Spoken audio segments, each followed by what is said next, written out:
अर्जुन युद्ध के मैदान में है, श्री कृष्ण ने गीता के 18 अध्याय खत्म कर दिए हैं। उसके बाद अर्जुन फिर भी नहीं समझ रहा है, तो वो उसको बोलते हैं अब एक्सपीरियंस कर, सब जन्म मुझी में पाते हैं और लौट मुझी में आते हैं। ये देख महाभारत का रण, ये देख लाशों से सब पटा पड़ा है और देख यहाँ पे सब घटित हो रहा है। कैसे एक व्यक्ति अपने सिग्नल्स को प्रॉपर सर्कुलेट कर पाए क्वांटम फील्ड में, जिससे वो चीजों को अचीव कर पाए। Emotion is the language of brain, feeling is the language of body, और ये दोनों मिलकर बनाते हैं इलेक्ट्रोमैग्नेटिक सिग्नेचर। वही ब्रह्मांड में 0 पॉइंट फील्ड में क्वांटम में जा रहा है और उसी के रिजल्ट हमको मिल रहे हैं, न कि 3 बार 6 बार 9 बार लिखने के। जो भी हम मैनिफेस्ट करते हैं उस तक पहुंचने के लिए कोई स्टेप बाय स्टेप कोई फॉर्मूला, कोई फ्रेमवर्क आप आज बता सकें? एक इंसान जार लेके घूम रहा है, जार, उस जार के ऊपर लिखा हुआ है हैप्पीनेस। दूसरा पूछता है भाई ये कहाँ मिला? कहता है ये मिला नहीं, कहीं गुम नहीं हुआ था, ये मेरे अंदर ही था, मैं इसके साथ बस। जैसा आप भविष्य में रियल में बॉडी से जियोगे, वैसा ही आपने उसको माइंड से जी लिया और आपकी बॉडी को ये पता ही नहीं लग रहा कि ये फ्यूचर है, उसको लग रहा है ये रियल है। इतना गहरा।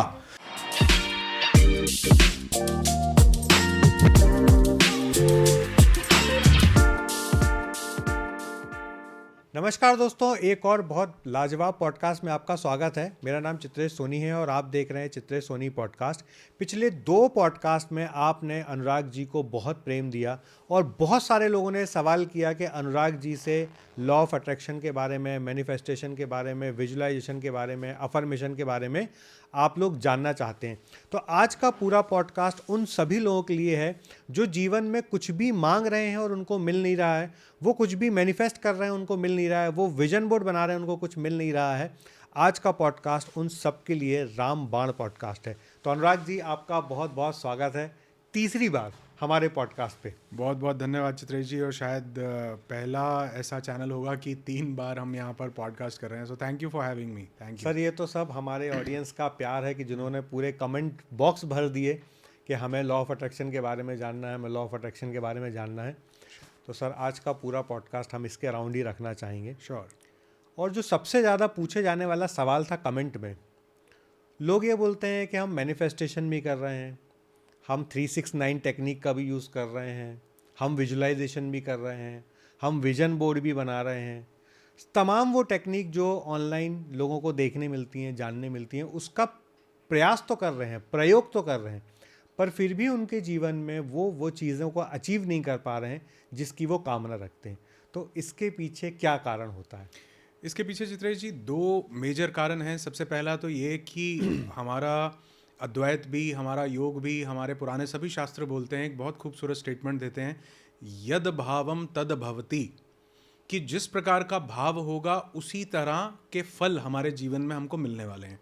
तो सबसे पहली चीज़ कि हम सब कुछ करते हुए हमारा भाव नहीं बदल रहा। आप देखो, हम अपनी ज़िंदगी में वो कभी नहीं पाते हैं जो हम चाहते हैं, हम वो पाते हैं जो हम होते हैं।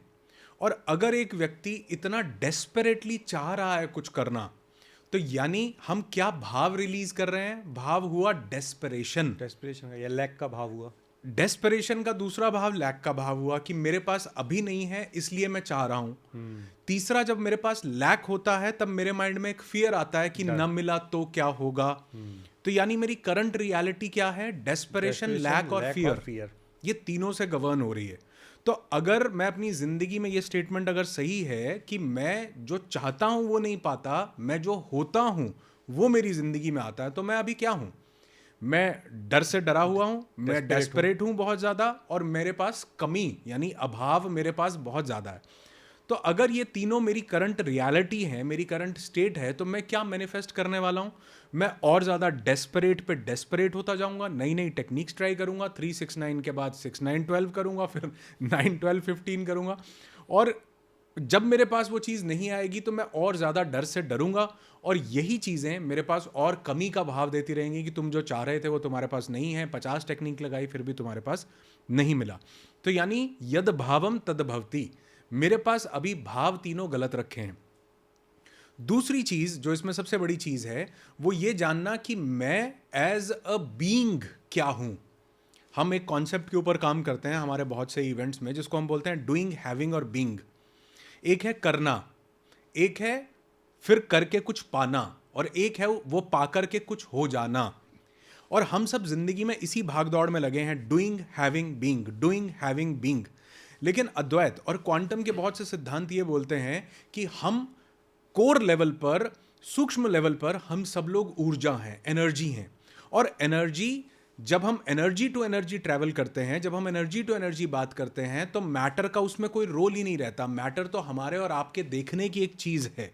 लेकिन सूक्ष्म स्तर पर साइंस भी इसको प्रूव करती है कि हम सब कुछ, everything is energy, E is equal to MC², कि मैटर एनर्जी में कभी भी कन्वर्ट हो जाता है। तो ये अगर हम ये रियलाइज करें तो हमें पता चलता है कि हमें डूइंग, हैविंग, बीइंग की तरफ नहीं जाना, मैटर से करना नहीं है कुछ, बल्कि पहले हमारी स्टेट जो है वो बीइंग की स्टेट को चेंज करना है कि हम हैं क्या। और इसी स्टेट को हमारे अद्वैत ने समझाया सत्य चित्त आनंद।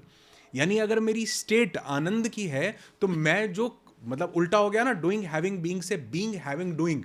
अगर मेरी स्टेट आनंद की है तो जो मेरे पास होगा वो भी आनंदित होगा, और जो मैं कार्य करूंगा वो भी आनंद के भाव से करूंगा। तो बीइंग को चेंज करना है, डूइंग को नहीं। ज़्यादातर लोग डूइंग कि मैं ये कर लूँ, 369 लगा लूँ, एफर्मेशंस कर लूँ। एफर्मेशंस काम करती हैं, लेकिन अगर भाव नहीं है तो वो मैकेनिकल हो जाती हैं। तो सबसे पहले हम ये देखें कि हमारा भाव क्या है। दूसरा, हम ये देखें कि हमारी जो करंट रियलिटी, हमारी जो करंट स्टेट, जो मैं बीइंग, एज अ बीइंग हूँ, ह्यूमन बीइंग हूँ, कहीं मैं ह्यूमन डूइंग तो नहीं हो रखा, कहीं मैं ह्यूमन डूइंग में करता करता करता तो नहीं जा रहा हूँ। तो क्या मेरी स्टेट चेंज हुई बीइंग की? अगर नहीं हुई तो करने से कुछ भी नहीं मिलेगा, वही मिलेगा जिस स्टेट से आप कर रहे हो। दूसरा, क्या मेरा भाव परिवर्तित हुआ? क्या जो कमी मैं महसूस कर रहा था, क्वांटम फील्ड को मैं क्या सिग्नल दे रहा हूं कि मेरे पास तो कमी है? क्या मैं भरा हुआ महसूस कर रहा हूं? क्या मैं डर नहीं रहा? मैं बिल्कुल रिलैक्स्ड हूं, अपने आप को समर्पित करके चल रहा हूं, सरेंडर करके चल रहा हूं कि जो ब्रह्मांड मेरे लिए करता है वो बढ़िया करता है।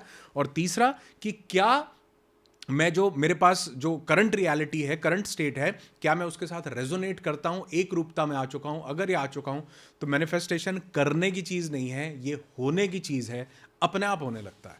मतलब मैनिफेस्टेशन करने की जगह दी हम उसको फील करने लगे, उसको मतलब ये समझने लगे कि वो चीज़ हो चुकी है हमारे जीवन में, तो करना ज़्यादा आसान होगा। सरल शब्दों में आप अभी जो आपने समझाया उसका ये मीनिंग में समझो। इसके दो अर्थ निकलते हैं। पहला तो कि मैं, सही शब्द ये है कि मैं वो फील नहीं, मैं वो जीना शुरू कर दूं, जीना शुरू कर दूं हर मामले में। मतलब भावनात्मक स्तर पर, फीलिंग्स के स्तर पर, इमोशंस के स्तर पर, थॉट्स के स्तर पर, एक्शंस के स्तर पर। कि अगर मैं कोई चीज़, मान लो मुझे लगता है कि मैं कल को 10 साल बाद या 2 साल या 1 साल बाद मेरे पास ये हो, अगर वो मेरे पास हो तो मुझे क्या भाव आएंगे? मान लो मेरी हेल्थ ठीक हो गई तो क्या भाव होगा? अगर मेरी पैसे की समस्या दूर हो गई तो क्या भाव होगा? तो जो चीज आप कल को होते हुए देख रहे हो उसको एज अ मैटर मत देखो, आप ये देखो कि उससे इमोशनल फुलफिलमेंट क्या हो रही है। क्योंकि क्वांटम फील्ड आपके इमोशंस के जो सिग्नल्स हैं, जो आपकी बॉडी एज अ ट्रांसमीटर, जो ये बॉडी है जो वो सिग्नल रिलीज कर रही है, वो सिग्नल को रीड करता है, वो आपके एक्शन को रीड नहीं करता है। तो अगर मैं ये देखूं कि मेरे पास इस करंट स्टेट में क्या वो भाव हैं जिसको मैं जीने लग रहा हूं, तो अगर कल को जो आप पाना चाहते हो उसको पाने के बाद जो भाव आप महसूस करते हो, खुशी का, पीस का, ग्रैटिट्यूड का, एकरूपता का, सरेंडर का, ब्लिस का, वो भाव अगर आप आज जीना शुरू कर देते हो तो आप क्वांटम फील्ड को सिग्नल दे रहे हो कि मेरी करंट स्टेट ये है, और वो आपकी करंट स्टेट को रिस्पॉन्स देना शुरू करता है, न कि हमारी विशेस को। मतलब मैं ये समझूं कि हम लोग फिजिकल चीज़ों में एफर्ट लगा रहे हैं, मैटर में एफर्ट लगा रहे हैं, जबकि उसको पाने का तरीका मैटर वाला है ही नहीं। उसको पाने का तरीका मैकेनिकल नहीं है, उसको पाने का तरीका हमारे शास्त्रों में कुछ और बताया जिसको हम समझ ही नहीं पा रहे। आपने इसको बहुत सरल कर दिया कि हम मैटर पे ध्यान लगा रहे हैं। जैसे मैंने बोला स्टार्टिंग में, डूइंग, हैविंग, बीइंग, हम डूइंग पे फोकस कर रहे हैं, बीइंग पे फोकस नहीं कर रहे। बीइंग मैटर नहीं है, बीइंग एक स्टेट है, आपकी करंट स्टेट।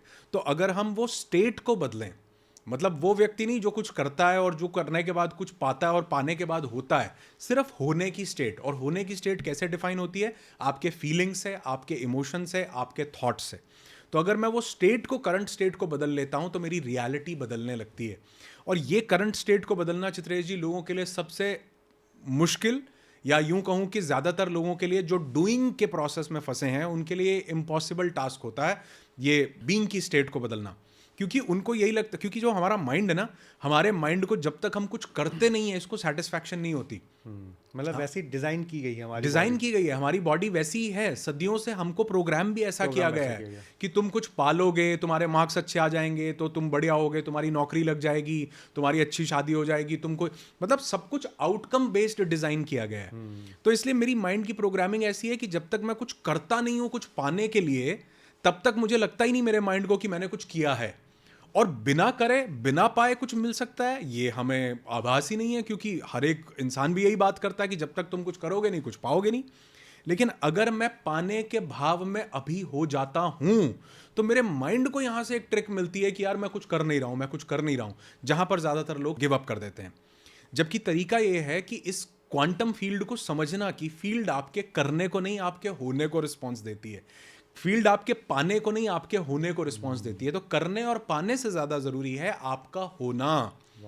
तो जो लोग हो जाते हैं, सतचित आनंद यानी प्रेजेंट रियलिटी करंट स्टेट आनंद की हो जाती है, तो वो पा भी लेते हैं और वो करने भी लगते हैं जो वो अपने जीवन में चाहते थे। मैं इसको थोड़ा और सरल समझने की कोशिश करना चाहता हूँ कि जैसे मैं कोई चीज़ लिख रहा हूँ बार बार टेक्निक्स का यूज़ करके, तो मैं वो मैकेनिकल प्रोसेस तो कर रहा हूँ, पर वो लिखते वक्त मेरे मन में वो भाव नहीं आ पा रहे हैं, इसलिए वो मैकेनिकल प्रोसेस मेरा काम नहीं कर रहा है। बराबर? एग्जैक्टली जैसे आप हमने लास्ट पॉडकास्ट में भी एक चीज़ डिस्कस की थी कि बहुत से लोग हैं जो आपने देखा होगा जो पाठ कर रहे हैं, पूजा कर रहे हैं, इबादत कर रहे हैं, वो बिल्कुल मैकेनिकल है।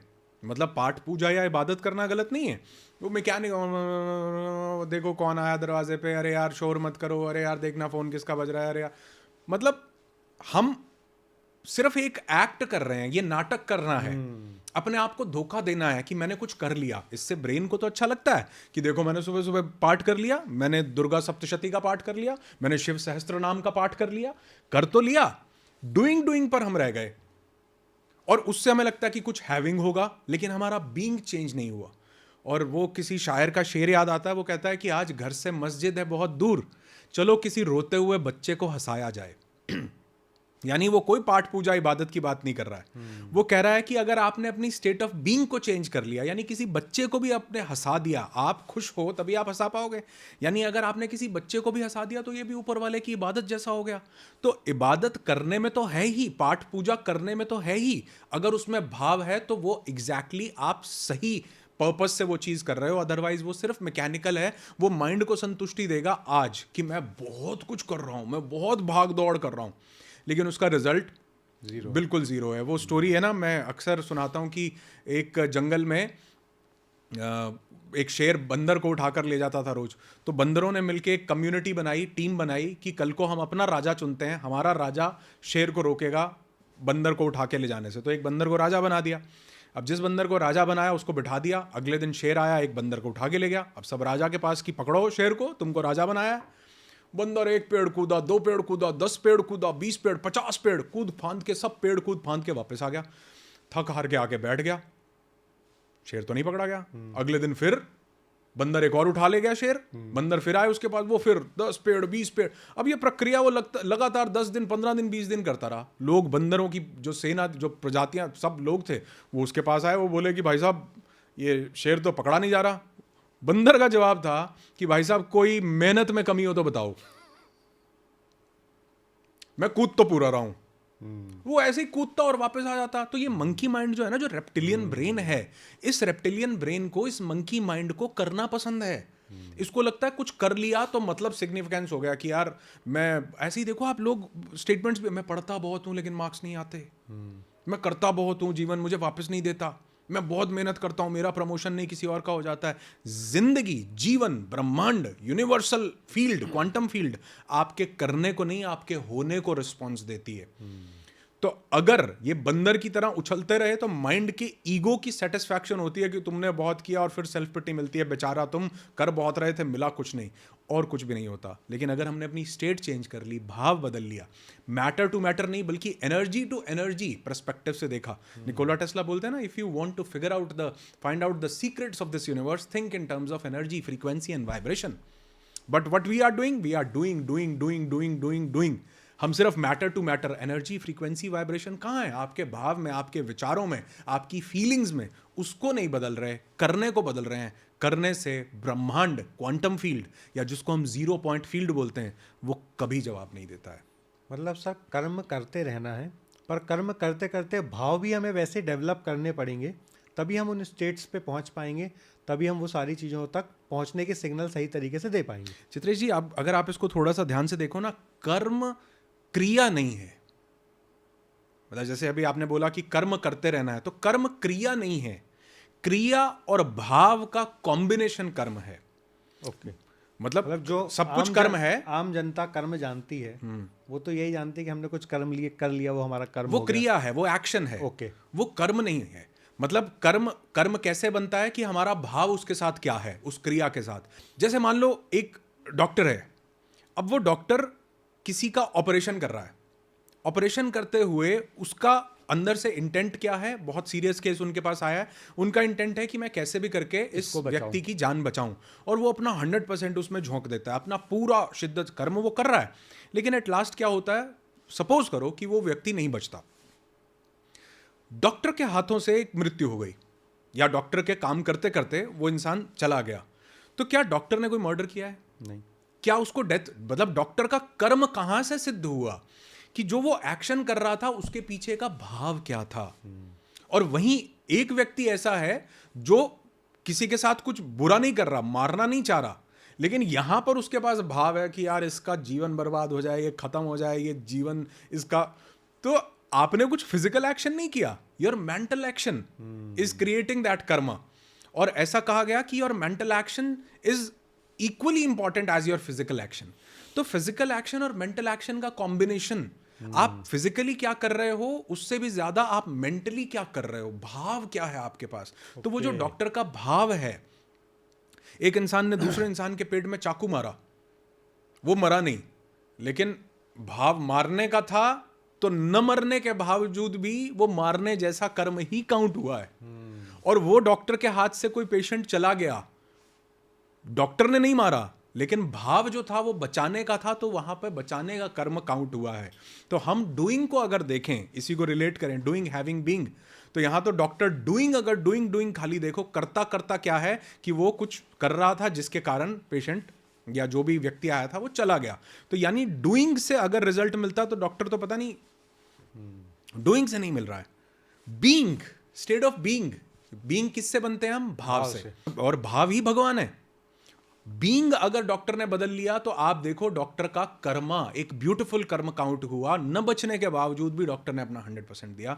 ठीक यही काम जिंदगी में करना पड़ेगा कि हम अगर अपना भाव बदलते हैं तो हमारे कर्म, हमारी क्रिया प्लस हमारा भाव जब मिलते हैं तो वो हमारा कर्म बनाता है। उसी कर्म के साथ हमें जीवन में उस कर्म के फल प्रारब्ध रूप में आगे चल के मिलते हैं, आरब्ध रूप में इसी जन्म में मिलते हैं, और अनारब्ध रूप में हम उन जन्मों को, उन कर्मों को ऑल्टर कर सकते हैं। बहुत बढ़िया। मतलब अनुराग जी, एक क्राइम करने वाले व्यक्ति के हाथ से भी किसी की एक्सीडेंटल कोई लॉस हो गया, और डॉक्टर के हाथ से भी हो गया, पर डॉक्टर का क्योंकि भाव उसको बचाने का था, इसलिए डॉक्टर का कर्म अच्छा गिना गया, और एक क्राइम करने वाले का भाव वैसा नहीं था, उसका तो भाव ही था कि ये टाटा बाय बाय हो जाए, तो इसलिए उसका कर्म बुरा गिना गया। चाहे वो व्यक्ति बच भी गया तो भी बुरा गिना, लेकिन कर्म तो ऑलरेडी हो चुका था। वो तो अभिव्यक्ति थी कि वो मरा या बचा, वो अभिव्यक्ति है। वो मान लो हम दो लोग हैं, एक आप हैं, एक मैं हूं।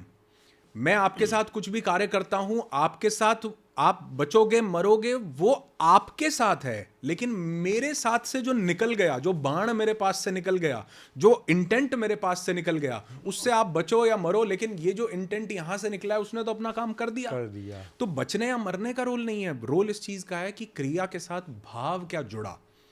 ये भाव जो है यही डिसाइड करता है कि हमें आने वाले जीवन में क्या मिलेगा। और समस्या यहाँ पर यह है कि हम इस भाव को नहीं बदल पा रहे हैं। बहुत बढ़िया, ब्यूटीफुल। अनुराग जी, अभी बीच में आपने एक बात बोली, हमारा बॉडी एज अ ट्रांसमीटर काम कर रहा है और वो सही सिग्नल नहीं दे रहा। इसको थोड़ा सा और एलैबोरेट करेंगे कि कैसे एक व्यक्ति अपने सिग्नल्स को प्रॉपर सर्कुलेट कर पाए क्वांटम फील्ड में, जिससे वो चीज़ों को अचीव कर पाए। देखिए, ये हमारे ग्रंथों में, शास्त्रों में, हमारे पुराने टेक्स्ट में हज़ारों साल पहले लिख दिया गया था। हमारा जो सबसे पुराना जो मतलब इंडियन टेक्स्ट माना जाता है, जिसको सांख्य योग बोलते हैं। सांख्य योग बोलता है कि ये पूरी दुनिया 25 तत्वों से मिलकर के बनी है। एक तत्व है पुरुष का और 24 तत्व हैं प्रकृति के। पुरुष यानी मेल नहीं, पुरुष का मतलब है कॉन्शियसनेस, और प्रकृति का मतलब प्रकृति के 24 तत्व, जिसमें पंच महाभूत आते हैं, पृथ्वी अग्नि जल वायु आकाश, जिसमें ज्ञानेंद्रियां आती हैं 5 कर्मेंद्रियां आती हैं, और 5 तन्मात्राएं आती हैं, और 4 जो हैं अंतःकरण के तत्व आते हैं, मन बुद्धि चेतना और प्रकृति, मन बुद्धि अहंकार और प्रकृति। ये 24 तत्व मिलकर के पूरी प्रकृति को बनाते हैं, और एक तत्व पुरुष का है जो प्रकृति के साथ सामंजस्य बिठाकर आगे बढ़ता है।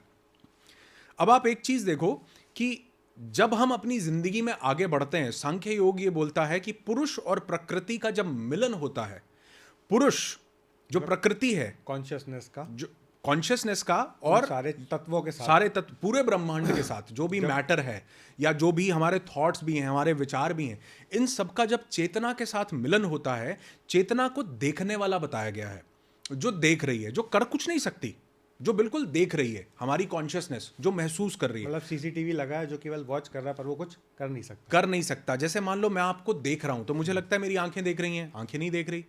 मैं आपसे बात कर रहा हूं तो मेरा मुंह बात कर रहा है, मुंह बात नहीं कर रहा। ये एज अ टूल है।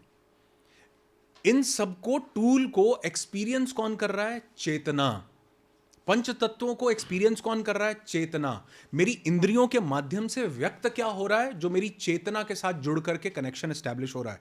लोग बोलते हैं कि नहीं भैया, मेरे हाथ ही महसूस करते हैं, मेरी आंखें ही देखती हैं। तो जब हम इस दुनिया से चले जाते हैं, एज अ डेड बॉडी पड़े हुए हैं, तो हम किसको देखते हैं? हम किसको सुनते हैं? हम किसको महसूस कर पाते हैं? हम किससे बात कर पाते हैं? हमारी इंद्रियां क्या काम? इंद्रियां तो अभी भी हैं, फिजिकल रूप में प्रेजेंट हैं। और मेडिकल साइंस तो ये भी बोलता है कि आपके मरने के बाद आपके 80% ऑर्गन्स बहुत देर तक जिंदा रहते हैं।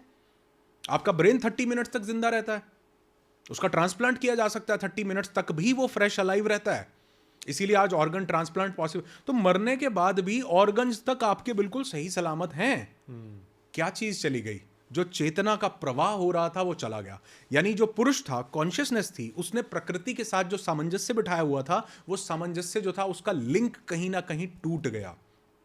मतलब इसको थोड़ा सिंप्लीफाई करते हैं कि जैसे ये सारे इलेक्ट्रिक इक्विपमेंट चल रहे हैं, तो ये सारी चीज़ें प्रकृति हो गई, और जो करंट है वो पुरुष हो गया। बहुत अच्छी बात है। जो करंट है वो पुरुष है, वो करंट फ्लो कर रहा है। यदि वो नहीं है तो ये सब कुछ व्यर्थ कोई है, काम के नहीं, कोई काम के नहीं है। तो यानी, और जो करंट है वो अपने आप कुछ नहीं कर सकता। अभिव्यक्ति कौन करेगी? जो ये लाइट है, जो ये माइक है, अभिव्यक्ति ये करेगा। करंट तो उसमें फ्लो होगा। वो सिर्फ देखने वाला है, वो सिर्फ दृष्टा है। कर कौन रहा है? प्रकृति। यानी प्रकृति के 24 तत्व, जो सब ये तन्मात्राएं, हमारे ज्ञान इंद्रियां, हमारी कर्म इंद्रियां, हमारे पंच तत्व, ये मिलकर के कर रहे हैं। लेकिन इनका करना किस चीज से इन्फ्लुएंस होके आता है? ये इन्फ्लुएंस होके आता है चेतना से। अब आप कहोगे चेतना से इन्फ्लुएंस होके आता है, तो एक आदमी मैनिफेस्ट कर जाता है, एक आदमी मैनिफेस्ट नहीं करता। जहां हम बॉडी के ट्रांसमिशन टावर की बात करते हैं, तो ट्रांसमिशन टावर यानी कि ये फिजिकल बॉडी, यानी कि ये प्रकृति जिसमें 24 तत्व आए, पृथ्वी अग्नि जल वायु आकाश आया, तन्मात्राएं आई, सुनना देखना छूना, ये सब कुछ आया। ये सब चीजें ट्रांसमिशन टावर से ट्रांसमिट क्या कर रही हैं?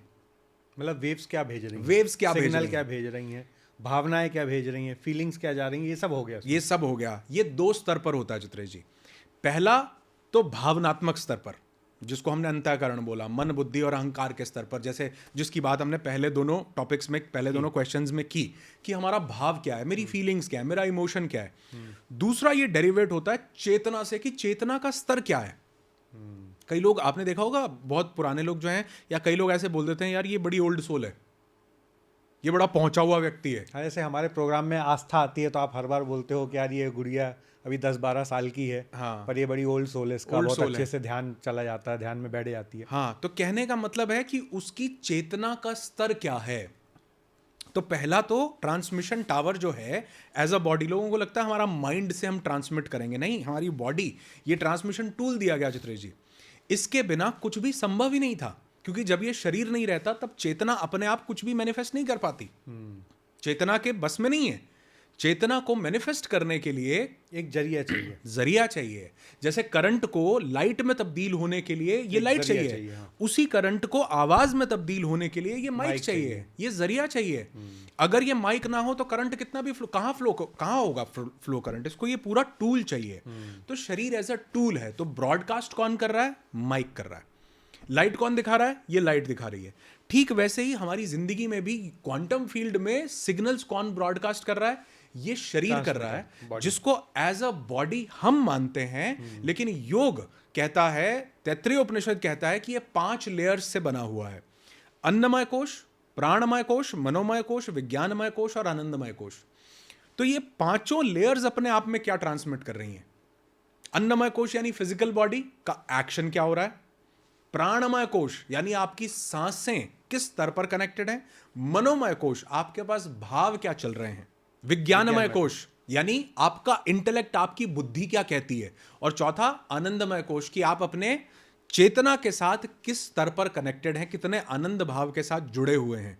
तो पहला तो ये as a body transmitter use हो रही है, जिसके लिए आपके भाव, आपकी सांसें, आपकी बॉडी के कर्म, आपके फिजिकल एक्शन सब इंपॉर्टेंट है। सब अलाइनमेंट होना चाहिए एक ही डायरेक्शन में, एक ही भाव के साथ, एक ही फीलिंग के साथ, एक ही सोच के साथ, एक ही चित्त के साथ, सब अलाइन होना चाहिए। सब अलाइन होना चाहिए। और दूसरा, उनके पीछे जो चेतना उस सब को अनुभव कर रही है, उसका स्टेट वो एक्सपैंडेड है या वो कॉन्ट्रैक्टेड है।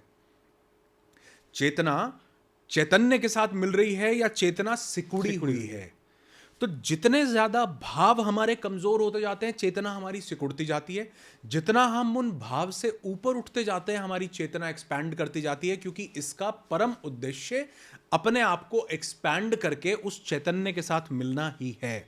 अगर हम इसको एंशिएंट टेक्स्ट के या द्वैत के हिसाब से समझें तो, जिसको मैप ऑफ कॉन्शियसनेस में भी समझाया गया है, जो आप कई बार बोलते हैं। हाँ, उसको थोड़ा सा मैप ऑफ कॉन्शियसनेस में भी समझाया गया है इमोशंस के लेवल पर, लेकिन वो खाली उन्होंने, डेविड हॉकिंस ने इमोशंस की बात की है। अच्छा। उसमें बाकी चीज़ों की बात नहीं की गई। लेकिन जो सांख्य दर्शन है, ये बाकी चीज़ों की भी 24 के 24 जो प्रकृति के तत्व हैं, ये 24 के 24 तत्वों की बात करता है।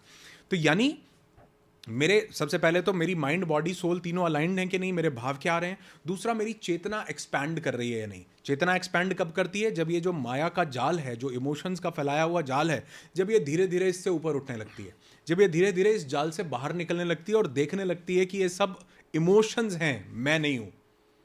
मतलब हमने पूर्ण दृष्टा के रूप में आ जाते हैं, तब हम इन सारी चीज़ों को सही तरीके से महसूस कर पाएंगे और सही तरीके से इनका सही आउटपुट निकाल पाएंगे। यानी मैंने अपने आप को एज अ बॉडी मान लिया, तो मुझे लगता है कि अगर मेरे शरीर पे चोट लगी है तो किसको चोट लगी है? मुझे। मेरे पास नेगेटिव विचार आ रहे हैं तो नेगेटिव कौन हो रहा है? मैं। हमने अपने मन, बुद्धि, अहंकार और शरीर के साथ मैं का अटैचमेंट जो किया, यही मेरी चेतना का सिकुड़ जाना था। मेरी चेतना का एक्सपैंड करने का मतलब कि मैं बुद्धि नहीं हूं, मैं मन नहीं हूं, मैं अहंकार नहीं हूं और मैं शरीर नहीं हूं। इससे जब मैं परे निकलता हूं, अपने आप को देखता हूं, तो मेरी चेतना एक्सपैंड करती है। तो आपने सुना होगा, बहुत से लोग बोलते हैं कि ये इस ओल्ड सोल है या ये बहुत पहुंचा हो। तो उसका मतलब क्या है कि उसकी चेतना कितना एक्सपैंड करके आई है। जैसे मान लो आप 5th क्लास में हो, आप 5th क्लास में पास कर गए, तो अब नेक्स्ट टाइम आप कौन सी क्लास में जाओगे? 6th क्लास में। 6th पास कर गए तो 7th पास कर गए तो 8th। यही हमारे संस्कार बन रहे हैं कि पिछले जन्मों में जो हमने चेतना जो एक्सपीरियंस कर रही थी, उसको एक्सपीरियंस दे दिया। अब वो हमारी चेतना के साथ हमारे मनोमय, हमारे प्राणमय और हमारे विज्ञानमय कोश ने उस चेतना आनंद, सच्चित आनंद के साथ जोड़ दिया मेरे एक्सपीरियंसेस को। उनको हम संस्कार बोलते हैं कि अगले जन्म में मैं पैदा हुआ तो बोलते नहीं, इसके संस्कार हैं, ये पुराने जन्मों से संस्कार लेकर के आ रहा है। तो जो उन इमोशंस के दबने से संस्कार लेकर आ रहा है, उसकी चेतना संकुचित है। जो उन इमोशन से परे उठने से संस्कार लेकर के आ रहा है, उसकी चेतना एक्सपैंडेड है। वो 6th के बाद अब अगली बार जब आएगा तो वो 7th में ही बैठेगा। लेकिन जो पिछले जन्म में 5th क्लास नहीं पार कर पाया, एग्जाम्पल, जो 5th नहीं पार कर पाया, वो दोबारा 6th में, वो उसको दोबारा से 5th क्लास करनी पड़ेगी। तो जो पिछले जन्मों में उस इमोशन से दबा रहा, उनसे पार नहीं निकल पाया, तो अभी भी चेतना जो है वो कॉन्ट्रैक्टेड है। जिसके लिए हम, जब हमें ये जागृति आ जाए तो हम बहुत सारे प्रयोग, हम ध्यान के बहुत सारे प्रयोग और बहुत सी चीज़ें कर सकते हैं, ताकि हमारी सोल के लेवल पर हम लोग इवॉल्व करें, सिर्फ बॉडी और माइंड के लेवल पर नहीं। तो ये बॉडी जो ट्रांसमिशन टावर है, ये ट्रांसमिट करती है किस बेसिस पर? कि हम एज अ ह्यूमन बीइंग किन इमोशंस, किन फीलिंग्स को एमिट कर रहे हैं। Emotion is the language of your brain and feeling is the language of your body. जिस थॉट को लेकर के आपको जो इमोशन और जो फीलिंग आएगा, आपकी बॉडी वो इलेक्ट्रोमैग्नेटिक सिग्नेचर बनाती है. Emotion is the language of brain. Brain electrical signals release करता है. Feeling is the language of body. Body means heart. Heart magnetic signals release करता है और ये दोनों मिलकर बनाते हैं इलेक्ट्रोमैग्नेटिक सिग्नेचर. और ये इलेक्ट्रोमैग्नेटिक फील्ड, ये इलेक्ट्रोमैग्नेटिक सिग्नेचर, ये ट्रांसमिशन टावर रिलीज कर रहा है वही ब्रह्मांड में 0 पॉइंट फील्ड में क्वांटम में जा रहा है. और उसी के रिजल्ट हमको मिल रहे हैं, न कि 3 बार 6 बार 9 बार लिखने के. बहुत बढ़िया. मतलब मैं यहाँ तक ये समझाऊँ अनुराग जी कि हम बॉडी वाले एक्शन तो सारे कर रहे हैं, है ना, पर बॉडी को हम अपने सोल के साथ, अपने चित्त के साथ, अपनी चेतना के साथ, अपने कॉन्शियस के साथ अलाइन नहीं कर पा रहे हैं, इसलिए हम जीवन में कुछ भी अचीव नहीं कर पा रहे हैं सारी टेक्निक्स का यूज़ कर कर. तो अनुराग जी यहाँ तक मैं ये चीज़ें तो क्लियर हो गया, मतलब मुझे बहुत सी चीज़ें आज क्लियर हुई. क्या आप इसका कोई स्टेप बाय स्टेप प्रोसेस बता सकते हैं कि स्टेप बाय स्टेप कैसे हम इन चीज़ों का अचीव करें और कैसे हम अपनी जो भी हमारी डिज़ायर हैं, जो भी हम मैनिफेस्ट करते हैं, जो भी हम गोल बना रहे हैं, विजन बना रहे हैं, उस तक पहुंचने के लिए कोई स्टेप बाय स्टेप कोई फार्मूला, कोई फ्रेमवर्क आप आज बता सकें हमारे सारे ऑडियंस के लिए, क्योंकि बहुत सारे लोग यही जानने के लिए आज ये पॉडकास्ट देख रहे हैं. देखो, इसमें थोड़ा सा मैं समय लूँगा, मैं इसको लास्ट में समराइज़ ज़रूर कर दूंगा, लेकिन मैं इसको थोड़ा डिटेल में एक्सप्लेन करना चाहूँगा ताकि जो इसको ज़िंदगी में उतारता है वो डे 1 से इसका बेनिफिट ले सके. अब सबसे पहली चीज़ तो है हमारे इस ट्रांसमिशन टावर की हीलिंग बहुत ज़रूरी है.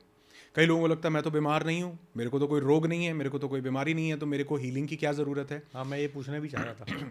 तो हीलिंग की ज़रूरत सिर्फ फिजिकल वुंड्स के लिए नहीं है या बीमारी के लिए नहीं है.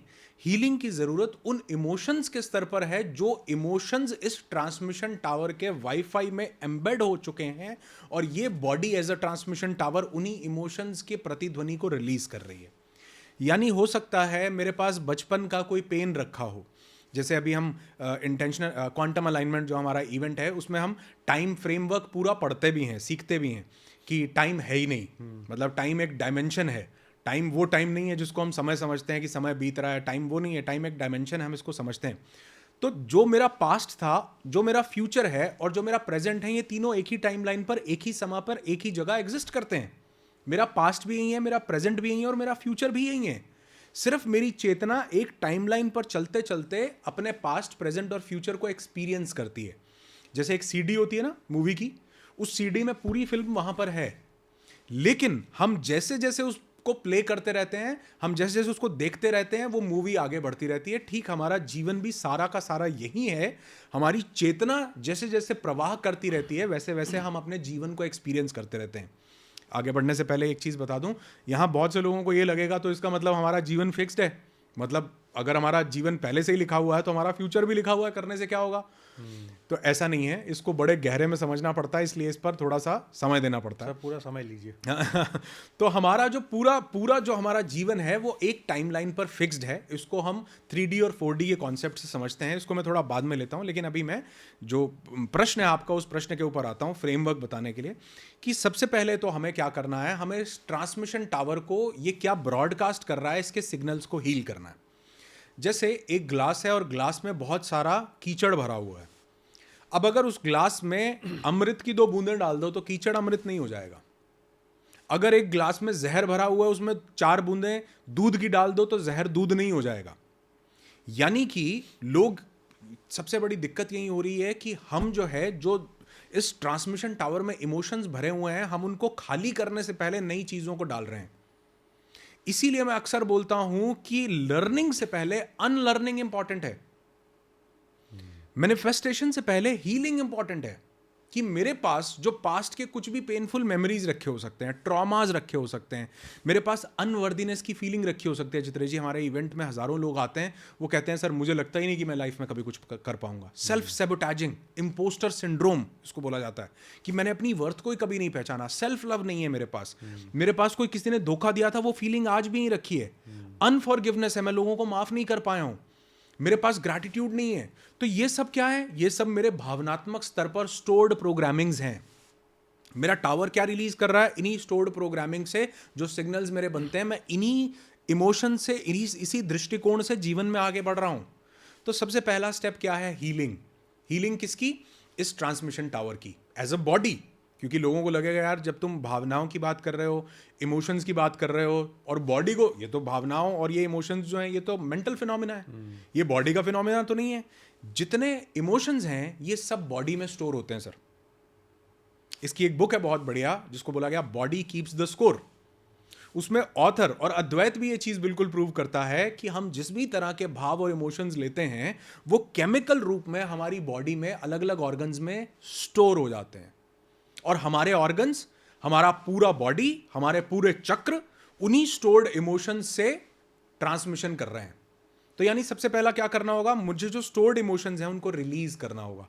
तो सबसे पहला हीलिंग के स्तर पर, जिसकी हमने फर्स्ट पॉडकास्ट में भी, जिसने नहीं देखा वो जरूर देखे, हमने बात की थी कि कैसे आप कैथारसिस के थ्रू हीलिंग कर सकते हैं अपने इंटरनल स्टेट की, इस ट्रांसमिशन टावर की। तो सबसे पहला स्टेप क्या हुआ कि हमें हील करना है अपने उन स्टोर्ड इमोशंस को, जिसकी एक प्रक्रिया है जिसके बारे में हमने ऑलरेडी बात की थी। तो पहले ट्रांसमिशन, एक मिनट आप पूछना चाहूँगा एक बार, मतलब किसी भी व्यक्ति को जीवन में कुछ भी अचीव करना है तो हील करना पड़ेगा, मतलब आगे बढ़ने से पहले उसको अपने आप को एकदम प्योर सोल बनाना पड़ेगा। वो थॉट्स को, जो उसके मन में जितनी भी पुरानी चीज़ों के एम्बेडेड पेनफुल मेमोरीज हैं, ट्रामा है, उन सबको क्लियर करना पड़ेगा, तब उसकी बॉडी उस लायक बनेगी कि वो हीलिंग के प्रोसेस के आगे बढ़े और आगे नेक्स्ट स्टेप जो भी आप बताएंगे वहाँ पहुँचे। यही समझा? यही है। तब तक वो डूइंग पे फोकस कर रहा है, लेकिन उसने अपना ट्रांसमिशन टावर को इस क्वांटम फील्ड के साथ अलाइन होने के लिए सेट नहीं किया, मतलब क्लीन नहीं किया। मतलब हीलिंग को अपन लोगों को समझने के लिए इजी के क्लीनिंग उसकी सबसे ज़रूरी है कि आप वो स्टेट में आ जाएं कि आप वो मैनिफेस्टेशन की तरफ एक स्टेप बढ़ पाएं। जी, भावनात्मक स्तर पर वो क्लीनिंग जरूरी है, वो भावनाओं का निकल जाना जरूरी है, जिसका संबंध फिजिकल बॉडी से नहीं है, इमोशन से। इमोशन से है, लेकिन वो इमोशंस फिजिकल बॉडी में स्टोर्ड हैं, इसलिए आपको पता भी नहीं है, इसलिए उसको हील करने के लिए इस बॉडी की एज अ टूल जरूरत है। ठीक, गॉट इट। तो उस हीलिंग के लिए हम दो प्रोसेस करते हैं। एक हम करते हैं विजुअलाइजेशन, कि हम भावनात्मक स्तर पर जो चीजें चल रही हैं उनको, क्योंकि हमारा माइंड जो है ना वो इमेजिनेशन और रियलिटी में फर्क नहीं करता। तो अगर हम कुछ भी इमेजिन करते हैं तो हमारे माइंड को लगता है ये असली में हो रहा है। इसको कुछ भी महसूस करने के लिए फिजिकली चीज नहीं चाहिए। अगर ये भावनात्मक रूप से उसको महसूस कर ले तो भी माइंड को लगता है कि ये असली हो रहा है। जैसे मैंने बोला ना, टाइम एग्जिस्ट नहीं करता, पास्ट, प्रेजेंट और फ्यूचर सब एक ही जगह पर, यहां पर ही स्थिर हैं। ठीक वैसे ही जब हम कुछ यहां विजुअलाइज करते हैं तो माइंड को ये नहीं पता चलता कि ये पास्ट में हुआ था, फ्यूचर में होगा या अभी है। वो सिर्फ एक ही टाइमलाइन पर चीजों को देखता है। तभी हम जो मैनिफेस्टेशन है इसको पॉसिबल कर पाते हैं। अदरवाइज मैनिफेस्टेशन पॉसिबल ही नहीं था कि हम फ्यूचर की चीजों को प्रेजेंट में विजुअलाइज करके कैसे पॉसिबल कर पाते। इसी फिनोमिना के कारण पॉसिबल हो पाता है कि टाइम है ही नहीं। आप जो महसूस करते हो यहां से, माइंड को लगता है ये अभी हो रहा है।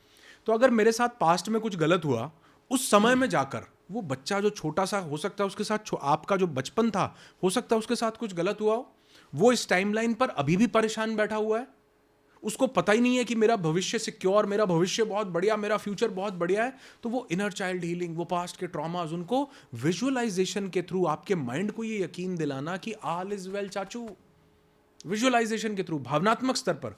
दूसरा, शारीरिक स्तर पर, शरीर ने जिन इमोशंस को स्टोर किया हुआ है ऑर्गन्स में, स्पेशली हमारे ग्लैंड्स वो केमिकल रिलीज कर रहे हैं उन भाव के कारण। और वो ग्लैंड्स किससे एसोसिएटेड है? हमारे शरीर के 7 चक्रों से एसोसिएटेड है। तो हमारा शरीर वो इमोशंस को स्टोर कर रखा है, उसको रिलीज करने के लिए हम एक मेडिटेशन प्रैक्टिस करते हैं जिसका नाम है रिदमिक रिलीज मेडिटेशन। इस मेडिटेशन से हम शारीरिक स्तर पर वो भावनाएं जो शरीर ने स्टोर कर रखी हैं उनको रिलीज करते हैं, शेड करते हैं।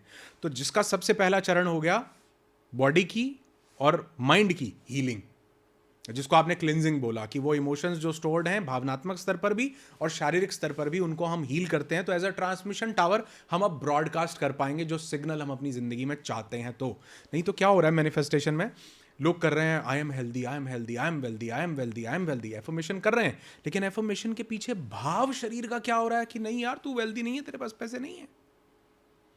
आपकी बातें ट्रांसमिट नहीं कर रही हैं, आपकी बॉडी एज अ फीलिंग किस चीज को जनरेट कर रही है।